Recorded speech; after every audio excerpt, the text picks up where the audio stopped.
Protea Hotel by Marriott Entebbe, comfort and luxury at its best. And in case you're looking for where to spend some quality time with your loved ones, Protea Hotel Entebbe is the place to be. They do have a number of services that will cater for your leisure and your pleasure as well. My name is Carol. You're welcome to Issues at Hand this morning. From generation to generation to generation, Issues at Hand has been available. Now, of course, today we are going to look at some topics from the Uganda Police Force, as we do every Friday. But before I go there, the plight of medical interns is getting out of hand because recently 1,926 medical interns were deployed to different centers, to some of the 58 centers of government that, of course, train these medical interns. And the funny thing was that if you were called to Muhirwe, you were posted in Tororo, and if you were called Achan, you were posted in Bushenyi. So they interchanged the postings, and people are finding themselves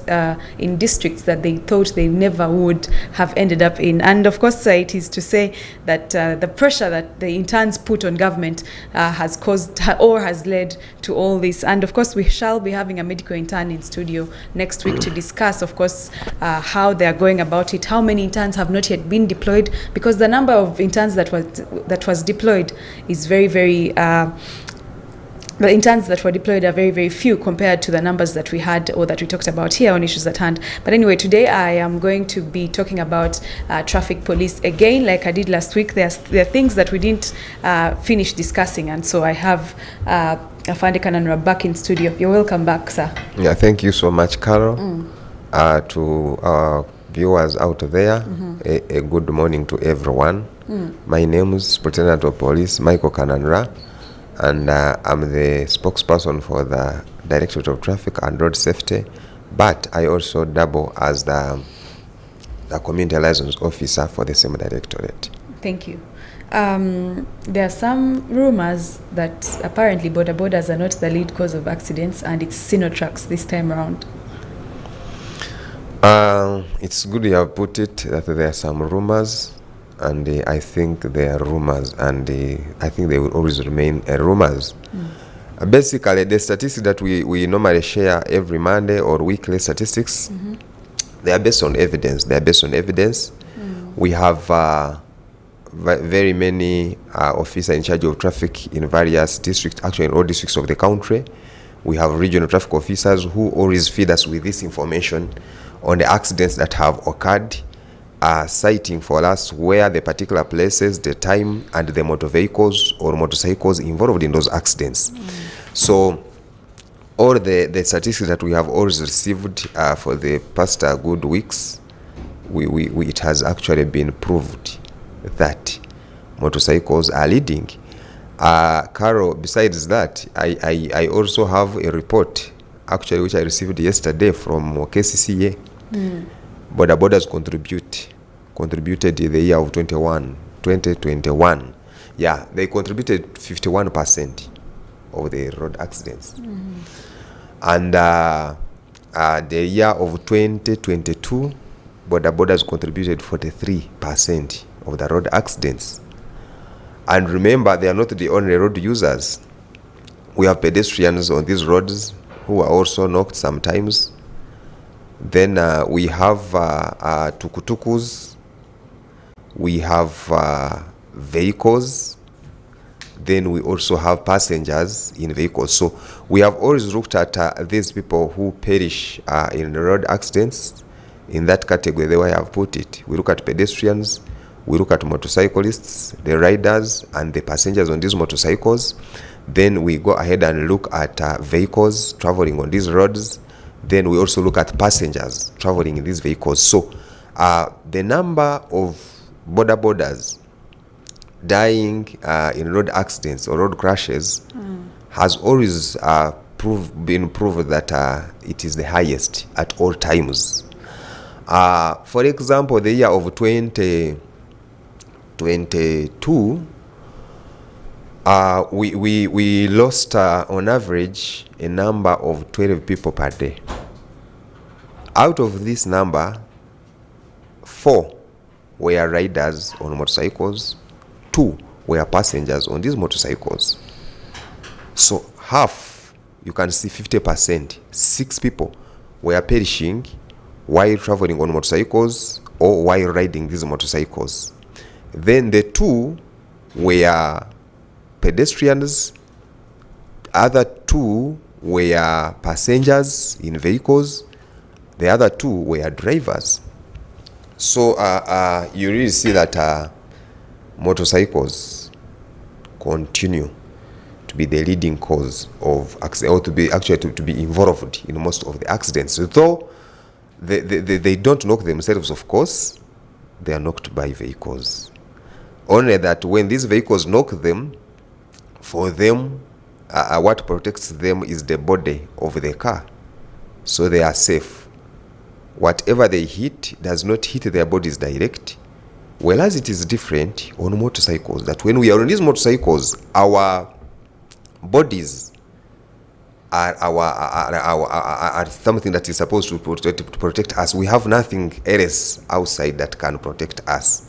Our bodies are very exposed and they are vulnerable. They are exposed to dangers in case of these crashes. So that is why I think we see most of these people perish on borders. And that is why, of course, we emphasize on the issue of crash elements. Whoever is involved in this accident and then they are putting on these elements, they have always survived. They have always survived. It is on record. We have seen it, and that's where we insist and emphasize that whoever sits on this motorcycle, whoever is riding this motorcycle, must put on a helmet. And the passengers have now left it to the riders. No. Much as a rider is putting on an helmet, you must also put on an element, a passenger on this motorcycle. It's very important because we have also seen a good number of passengers on these motorcycles die on a daily basis. We lose like 2.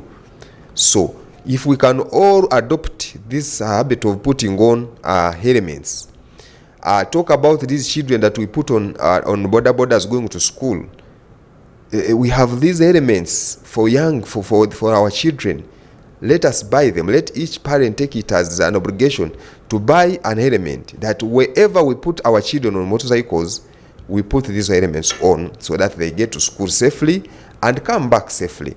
And when they are at school, the teachers can always take the obligation of keeping these elements safe, well marked with the names of the children, so that after school, they put on the helmets and sit on motorcycles and then move.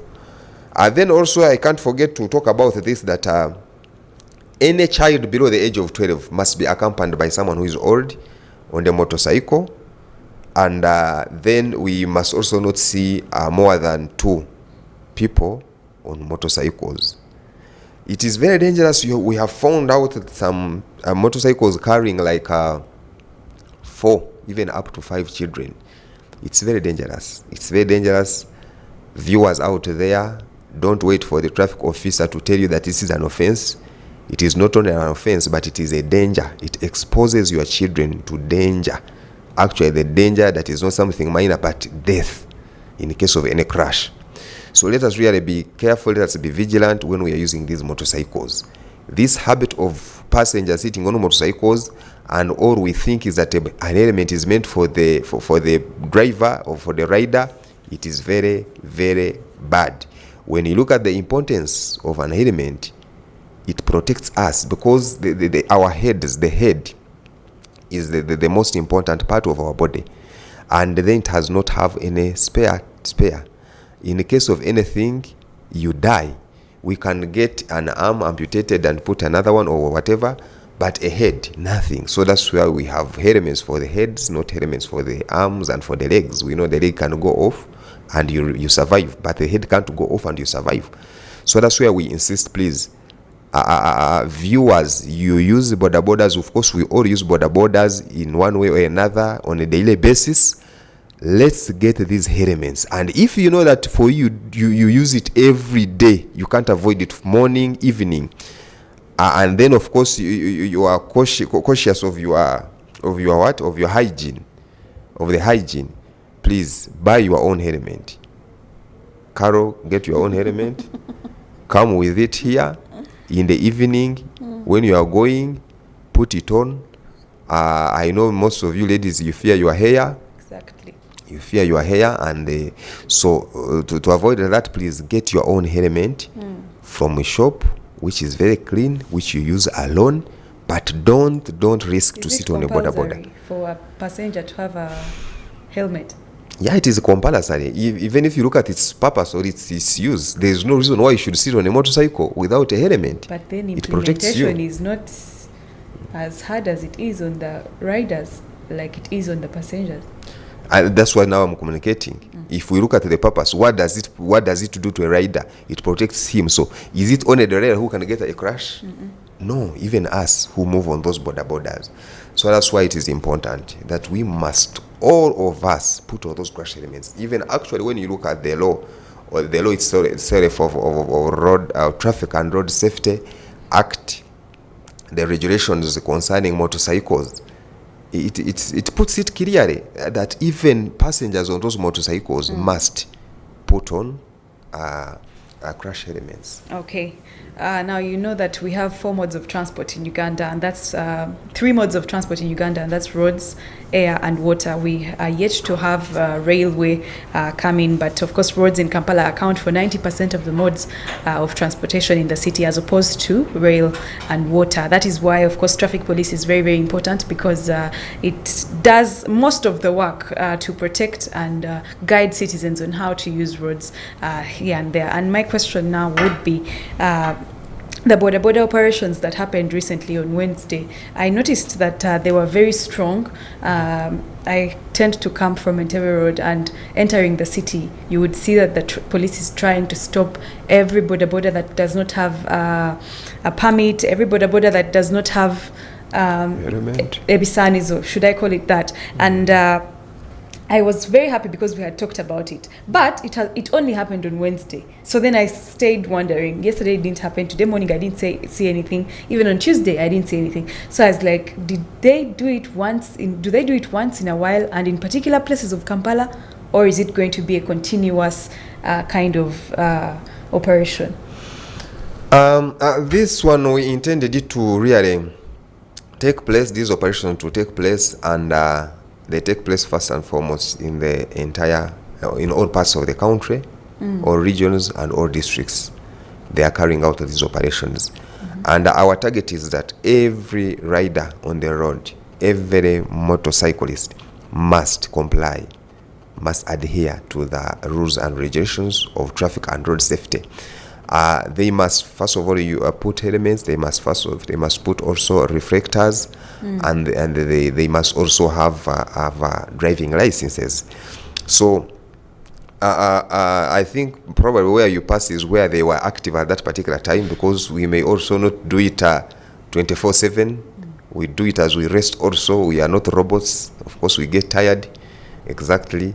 So we get some, then we push them to court. Some we just give penalties, and then we relax also, and then we come back. So I think the time we were passing there, it is when that particular area was very busy operating. But even me, when I was coming around this road, they were there, and they were getting these people. And then I remember also communicated and say that the passengers on these motorcycles, we must be careful. It's good. That's why we announce of what we are looking for. So you also take it yourself and know that when you come to a stage and you are looking for a border, I don't expect you, Carol, to get a border that does not have a helmet and does not have a reflector jacket. Exactly. So make sure that these people have these things before you use their motorcycles, because at the end of it all, or on seeing the traffic ahead, they may choose to throw you out. They throw you away from their borders because they are running off from traffic. So for you also to be safe, viewers out there, for you to be safe, make sure that, and this one actually will also help us in the enforcement, to make sure that some of these things are enforced even where there is no traffic, to tell them what to do. And as we have always, of course, put it, as our slogan goes, that road safety must be everyone's responsibility. When you come to this stage, you must also look for someone who is really has all that it takes to be on the road. For example, would you really get someone who is very dirty and is smelling and is putting on nigina or slippers and riding this motorcycle? Absolutely not. I know you also value your life and you want to ensure that your life is really safe. The other time when I talked about it, that even let even some passengers go ahead to inquire whether these riders have licenses.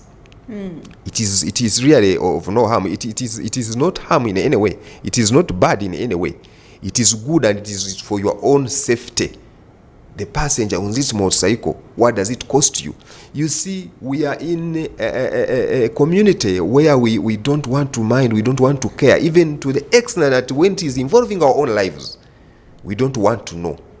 And then at the end of it all, if we all say we don't want to know, we shall end up losing our lives. So, when I talked about it, there people were like, so are even passengers now becoming traffic officers? Now, if we can all understand what we are supposed to be on these roads, because we all need life, we all need to be safe. Really, for you to come from home, Carol, and come here and work, you must be really assured of your safety. You need to be sure that you are safe from point A to point B. And you are also safe from point B back to point A. So how safe will you be? We are saying, will you only wait for the traffic officers to check this person? Absolutely not. And just like we also talk to them, the riders themselves, and tell them, before you carry a passenger, please check them, know who they are, because on several occasions we have seen our border people being killed, and who kills them? It's these people that they carry on motorcycles. Now, when you see a passenger who has come to you, is carrying bags, is putting on jackets, and you don't know what is inside, and then you look at this person, really, you are suspicious of him. Before you think of the money this person is going to give you, because in most cases, these people have the intentions of killing you and taking away your motorcycles. They will not even negotiate so much. When they tell you where they're going and you tell them any money, any amount, they will say, okay, let us go. So there are some of the things. So because we are saying that security also begins with you. So immediately you are cautious. You are like, this person, why is he rushing to give me all this much money for me to take him to wherever he's going? Then he's putting on jackets I don't understand. What could be inside those jackets? What could be in this bag? And now, it does not cost you anything. And it is not out of law for you to tell this person, okay, sir, can I search your bag? Can I search you? Because this person could be having a katayimbwa or a panga, and they want to get somewhere and take off your head and take your motorcycle. So it is not out of law to check this person, and for you are sure that the person you are transporting is so. Oh, tell the person, can I know you? Can I introduce yourself? Then I get to know you more. Then so that I can be safe. If he does not want, then that is clear that this person is a wrong person. Don't deal with him. Absolutely don't deal with him. I remember I was somewhere and then someone was like, no, now what you have said, it is very bad, because you see, for us, we are businessmen and we move with a lot of money. So we don't need to be checked. This is my life. I'm a rider on any stage. It's my life. I am here to look for money and take care of my family. So if I am dead and I'm no more, then my family really is nowhere. So for me to make sure that I am safe, I must understand and know every person I'm dealing with. So in the same way, if you are a passenger on a motorcycle, what does it cost you to understand the person who's going to ride you? If the person is drunk, why should you risk your life? If the person is smelling marijuana and njai and all that, why should you risk your life to sit on this motorcycle and then you wait for the traffic to get this person? It is very wrong. If the person does not have a second helmet, if this person is not having an helmet himself, no reflector jacket, the number plate is facing up, the motorcycle is very old, you really look at it, the tires are very worn out, and the motorcycle is very dirty. So then we're asking ourselves, there are very many motorcycles on stages. There are very many motorcycles moving around. Why don't I get someone who is smart? There are boarders who are very smart. They are even tucked in. They have their good shoes. Their shirts are ironed. They are there. Very many of them. You really see someone and you see that someone is very responsible. And then I can really put my life in this person. I can risk myself with this person. So If we can all do that on roads, I am sure we are going to reduce these road carnages. I am reminded of a new issue that has developed, and people are saying that young boys have now started riding these boda. Someone is from Chisenyi, around 16 to 17 years of age, and they don't have anything to do, and school failed, so they decide to get into boda business. And my question would be, is there an age limit to who is supposed to ride? Because we are seeing young boys on the road now riding bodas, and it is a danger to the citizens. Yeah, the law is there, actually, and the limit is there. It is only someone above the age of 18 who is supposed to ride, and 2, who is this person supposed to ride is the person who can only be given a riding permit. Not everyone, exactly. Actually, as we get to permits also, I will show you how even that some people who have some certain diseases are not mandated or are not allowed to ride or drive, because they are really putting their lives at a risk on these roads, or even the lives of the passengers they are carrying in vehicles or on motorcycles. So the permit, these people with the driving permit also, they are much also, they are also looking at the age. So below the age of 18, really, you are still young, and then you cannot be given a driving license. Okay. You talked about a report you received from KCCA. What is the relationship between traffic police and KCCA? How are you able to access reports from KCCA? Of course, KCCA is our stakeholder, and many other companies or other government entities or bodies. We have many stakeholders when we are making sure that there is road safety on our roads. So we don't do it alone as traffic police. No, we have also KCCA, for example, who also look at that our roads are okay, are safe, are good. Then they also have enforcement, we are aware. They also try to enforce some of these laws. Then we have the UNRA, we have the Ministry of Works and Transport. So, and of course other organizations who have come up to ensure that our roads are safe for people to move on. So every time, of course, we carry out data and then have statistics we share. Sometimes we sit together and share. Actually, even yesterday we were, I think, meeting also these people of Makerere Institute School of Public Health, and we are looking at the same. They are also carrying out some research, finding out on what are some of these causes of road accidents, and then they are also looking at among the bodas what percentage uses helmets, what percentage uses reflectors. Okay, in these vehicles, how many people use seat belts exactly? And of course, in most cases, we find that our statistics are almost similar, and then our findings are always similar. Much as for us, of course, ours are very practical.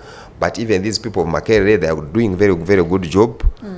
For them is basically research, but research now which when you look at it and then compare with ours, it tallies. So they help us also in our work. Then we also help them somewhere. Okay. And all those things that we have always looked at, the speed, seat belts, the helmets, reflectors on bodas, those are the things that have actually always caused issues on our roads. All right. There's something that the speaker, Anita Annette Amongi, said. She said any stationary car parked by the roadside should be impounded and taken to the nearest police station, because those stationary cars are also part of the causes of road accidents. Do you agree with her? Not only just agreeing, but something that we have experienced, of course. We remember there's a week actually where we lost a prominent businessman, Mr. Aponye, may his soul rest in peace. It was that cause. And then I remember after that we also had others like three or four which came up following each other. And every time there's that broken down vehicle, it is true that it first of all it is an obstacle in a road, and then vehicles are likely, especially at night. And but I think that one has partly been worked upon in a way. We have raised too much awareness on the same, and we are saying that every time these vehicles break down, number one, every motor vehicle is supposed to have what we call triangular reflectors. These reflectors, every vehicle is supposed to move with them. And what is the purpose? That in case it breaks down anywhere, get them there too, put one behind, put another one in front. That any other road user should be able to see what is ahead. He's warned by these reflectors, and then they get to know that there is something ahead. And on top of this, immediately you have done this as the owner of this vehicle, as the driver or as the caretaker, the next step, you must inform the police that near, because what has always been happening, Carol, is that these vehicles have been breaking down. One, people don't put reflectors, and then they also don't inform police. What they do, they lock the vehicles, and they go away to look for the mechanics who are far. So you find the vehicle taking like 3-4 days on the road. But since then, it has greatly improved in a way that people are now aware of what to do. They put those reflectors. Two, they inform police, because when you inform police, what the traffic police does, they will have to deploy there the personnel, 2 or 1, to regulate the other road users to traffic on that road, to make sure that people pass properly without really being distracted by that vehicle. And then as the next step, as we also plan to see how best it can be towed off the road at the expense of the owner of the vehicle. So these people have, of course, cooperated, and so far so good. We are working on it very properly. And why? The reason is that when this vehicle, a broken down vehicle on the road, within a second, it can cause an accident. So that's why we're emphasizing on the reflectors. Because by the time you think of going to inform the breakdown, in that short period, there can come a vehicle, then it rams into this car. But secondly, the users, the road users also who are driving on these roads, you'll find that in most cases, either this person who is ramming into this car is either speeding, one, or is dozing, something like that. So we also urge all other road users, especially those who drive at night. Number one, if you can avoid driving at night, please do. Because at night, it is always the visual, the whatever, to see, it is not always that easy as it can be during the day. It is always difficult to see. Many people actually, especially those who are, of course, growing old, their sight is always poor and affected when it comes to night. So if you can avoid driving at night, please avoid it. But if then you can't avoid, make sure, number one, you have rested enough and you are sober, very sober. You know, when we are in these vehicles driving, every part of our body participates in driving, especially the mind. Now, when you are sober, and then you also have to make sure that your vehicle is roadworthy and is in a good state. It has good lights, and it can see as far as some good meters ahead of you at night. And then also be mindful of your speed. Be mindful of your speed when you are driving at night. You may not necessarily meet a broken down vehicle, but you can meet something else. You can meet a madman on the road. You can meet an animal on the road, like these roads where, of course, they are not in the centers. They are in the isolation. You can meet a cow. You can meet a goat. So you have to be careful. You have to drive at a speed. You know, some people prefer driving at night because they think there are not many vehicles on the road, and then they can drive very fast, which is very dangerous, or speed, which is very dangerous. They even know that because there's no traffic on the roads, so that is when they are not going to be disturbed, and then they can drive very fast, which is very, very, very dangerous. We are putting our lives on a risk when we drive at night, and then we are driving terrible speed. Just know that anything, you can come up anything at that night. So make sure that your speed you are driving at, you can easily control it in case of any obstacle. Thank you so much. Maybe let me look at traffic offences before I get to driving permits and licenses. And what is the biggest traffic offence someone can commit? And what's the punishment? The biggest offense someone can commit is the speed now. It's the speed. Yeah, because actually speed, it has been proved that speed is one of the leading causes of accidents in our country, Uganda. And that's why we have seen this act being amended. And then now we are told that the money which used to be 200,000 is now 2 million. So far now that is the biggest offense. Okay. Of course, putting aside now these other offenses of maybe knocking someone and then killing them, exactly. But the other one, it is speed. Okay. We are seeing challenges with driving permits, which are now called driving licenses. Some people are being cheated when it comes to this area of driving. What do you have to say about it? Yeah. Actually, people first of all need to get information on how to acquire some of these driving permits, because people tend to use brokers. They want to use brokers, and they think they can get these permits as if they are getting things from the supermarket. We don't buy driving permits from the supermarkets. We have a company called UDLS, that is Uganda Driver Licensing System, which issues these permits. And they actually also have a website, www.udls.co.ug. When we get there, we get full information on how we can obtain driving permits. But the stages or the steps are, first of all, you are supposed to, like I told you, that for you to be on the road, you must be health-wise okay. Yeah, there are some diseases that cannot allow some people to drive on roads, like epilepsy. Of course, if you're also mad, then if your sight is not okay, even when you use the goggles, you cannot be given a permit. So you are first and foremost supposed to go for a test, medical test. When you are tested, they confirm that you are okay, you have no any problem. So they will give you a recommendation basing on that letter. Then you go to the driving school.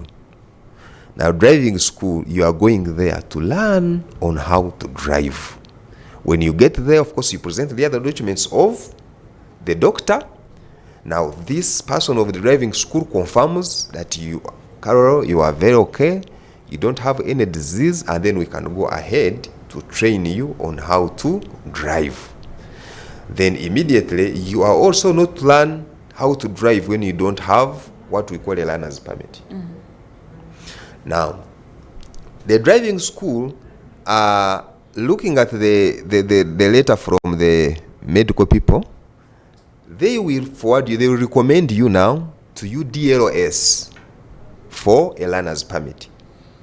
So from there, you'll first go to the bank and pay money, because this learner's permit is paid for, and then the fares for the school, that's not our part. Each school has different fares. Yeah. Exactly. So what you pay, a learner's permit is 60,000, and this money is paid in the banks. In the banks, they will generate for you a form which has a PRA number for URA, and then on that very number, you put this money, and money goes. All else, if you don't go to the banks, you can get this number from Ministry of Works and Transport, but you can also get it from URA itself. Any offices of URA, any offices of Ministry of Works and Transport, and any bank, or even these banking agents, they can generate for you this PRA number, and then you pay this money, 60,000. Now, the 60,000, UDLS will issue you what we call a learner's permit. Now, you get back to the school, you present the learner's permit, and immediately you start learning. So we have seen situations here where people are learning on how to drive and they don't have learner's permit. That's an offense, which can be punished by court. and which can be punished by law enforcers like traffic. So from there, you are expected to take a month in the school learning how to drive. Be it a motorcyclist, be it motor vehicles. This is what you expected. Then after 1 month, you are supposed to go and pay a test fee. Now this test fee is the money that comes to the police. We have what we call inspector vehicles. They are engineers, mechanical engineers working with us who will now test you. When you pay this money, still use the same process and pay this money in the banks. Like the process I put it, either URA, you get the number, or Ministry of Works and Transport, and pay this money, 25,000. So after paying it, you are now tested. So the police is now testing to see really, have you learned what they were teaching you? So they test you by the inspector of vehicles at the testing center, and then when you are going to come also, your school also books with us, books with the inspector of vehicles. They book and know Carol is coming, Mike is coming, so and so are coming. So the IOV is aware that today I have a total number of 10 people to test. Then he also knows how to plan for his time. So you come, you are tested.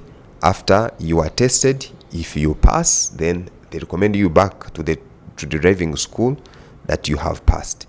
Now, the driving school also that you select must be registered with Ministry of Works and Transport.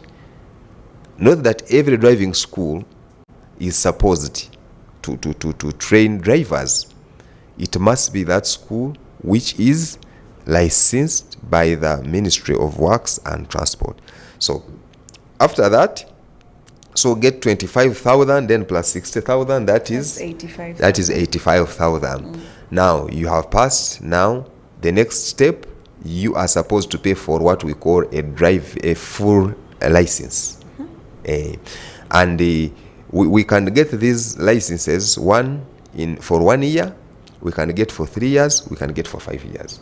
So when we are getting for 1 year, we pay 135,000.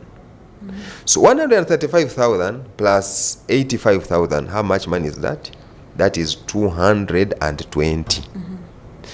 That is a driving license for someone who is going to have it for 1 year when it is not renewable. 1 year. Then after you can renew, because when it expires, it's also an offense. Let's take a very short break and then we continue with the driver's license when we return. Of course, we are still discussing road safety measures and road conduct, and particularly we are looking at driving permits. What do you need as a Ugandan to have a driving permit or a driving license, and how much money do you need to spend for the whole process to be done until you have your driver's license in your hands? It's Issues at Hand. My name is Carol. We will be right back.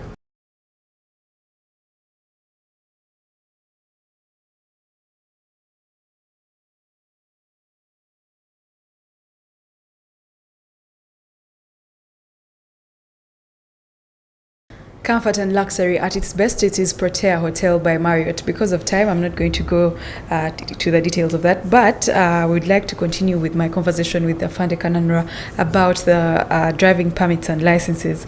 Of course, he had let us know the amounts that you had to pay in order to have the driver's license with you, and it has amounted to 220,000 so far. And I don't know if there's a lot more. Yeah, 220,000 for 1 year. That is if you are getting a license that goes up for 1 year. Then if you want a license that goes for 3 years, you will pay 230,000. So 230, then plus the other amount, 60, then 25. It also goes up to 315. Okay. Exactly, for 3 years. Then for 5 years, we pay 330. So the amount goes to 415. That is the only money. 415 for 5 years, 313 for 3 years, 220 for 1 year. Okay. Exactly. So people should not really now be cheated. You hear someone has paid 700,000 to get a permit. What is that you are getting? And then of course the requirements here, you must move with your national ID. If you're not a national, you move with your passport, And if you're a refugee, you move with the original ID from Office of the Prime Minister. So all those ones are also, they can also get permits to drive in Uganda. And now I'm also going to talk about in case you are, in case your class is in case your permit is expired and then you want to renew. For 1 year, we renew with 130,000.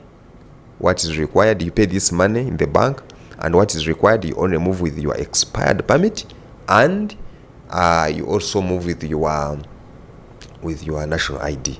Period. 130, you obtain a renewal for 1 year. Then for 3 years, you move with the same requirements, and you pay 210,000 for renewal. That is 3 years. Then for 5 years renewal, you pay 310,000. That is also renewal. Now, in case you want to add a class, you may find a class is expired, and then you want to add, a class is on, but you want to add to upgrade. Like you have been riding a motorcycle, you now want to drive a vehicle. From these small vehicles, you want to add big vehicles, bus, what, and all that. So every class that you add, you have to pay, first of all, the testing fee, the 25,000 to the IOV, but you pay it through the bank. After you have paid this money, you also pay 121,000 shillings. So it is a total of 146 only, and this one applies to any class. In case you are adding another class. Then in case you lose your permit, those days we used to advertise in newspapers. Then we take those papers, but now what we do, first of all, report to police. And why do we report? You report in case when someone steals this or picks it, this permit that you have lost, can use it wrongfully, or can use it somewhere in wrong places, can go and rob somewhere and leave it there, then they look for you. So that is why we report.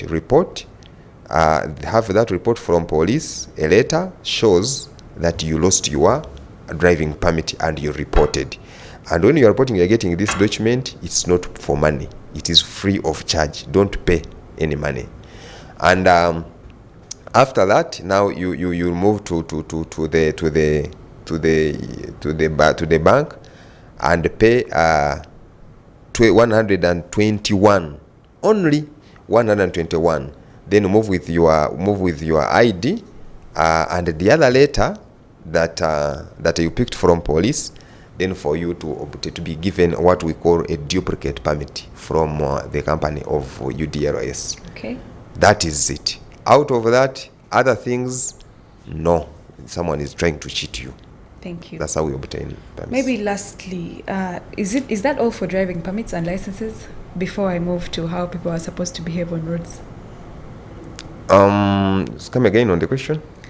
Is that all about driving permits and licenses? Yeah, maybe if I can give the toll free for those people. Oh, yeah, that would be good. I'll let them call 0800 211 002. Okay. In case of anything. 800-211-802. 0800 211 002. 002. UDLS, and it is toll free. Okay. You don't need money. So in 5 minutes, what are some of the behaviors that we should look out for in case we are on the roads? Both in case you're a pedestrian, a driver, a motorcyclist, whatever. What are some of, just briefly, what are some of those? Okay, for the motorists, let us try to behave all other road. Let us respect all other road users. When you're driving a big vehicle, respect a small car, and a small car, respect a motorcycle on the road, and a motorcycle, please respect a pedestrian on this road. Then also, as pedestrians who are walking on these roads, let us also make sure that when you're walking on these roads, we are very vigilant and sober. Let us not drink and walk on these roads. Let us not speak on phone and cross the roads. Let us not WhatsApp and cross these roads. It is very dangerous. And whenever we are walking as pedestrians, keep right as you see the oncoming traffic for you to be safe. Thank you. All right, I guess we have heard it from Afande Kananura about the traffic and how we are supposed to conduct ourselves on the road. It's issues at hand. We thank you so much for being a lovely audience. Of course, next week we shall be here from Monday to Friday looking at different things economically, spiritually, everything that you need to know politically, as well as any current affairs of your choice. We shall be here and we shall be looking at the issues at hand and seeing possible solutions and having different guests in studio to see how best we can move forward as a country and as a nation and as a society. My name is Nowamani. Thank you so much for being a part of Issues at Hand. See you next week. God bless you.